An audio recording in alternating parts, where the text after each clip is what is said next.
Hey guys, on this episode of Model Cars and Coffee, I'm going to show you guys my 48-hour group build final. This is a 55 Chevy GASSER that I did, and let me tell you that for me to do it in 28 hours, it's not a bad kid, not a bad build, even though I had some issues as you guys can see in the previous videos. So I finished, so as you guys know, I started on Friday at 8 o'clock at night, and I actually finished this on Saturday around 11, almost midnight, so close to 28 hours, and it came out pretty good. I have no complaints about the kid.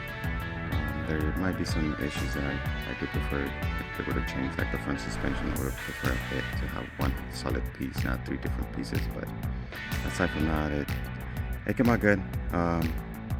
So without further ado, I'm going to show you guys what I did and how it came out, and make sure you leave your comments and let me know what you guys think.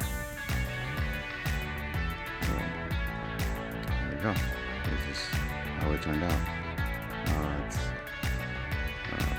I wanted to do it black, but as you guys know, it just didn't turn out that way. So I just looked at the my paint box, and I used this. So this is the same color I used for my 63 Chevy Impala, and I was like, you know what?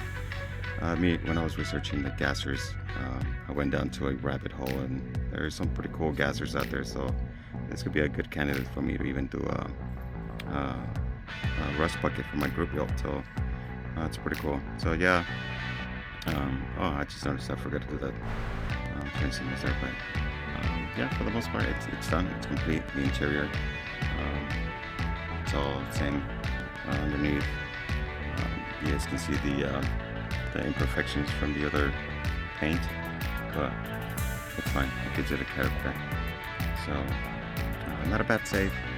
I was able to save this, even though I had some major issues with the paint, but I like it.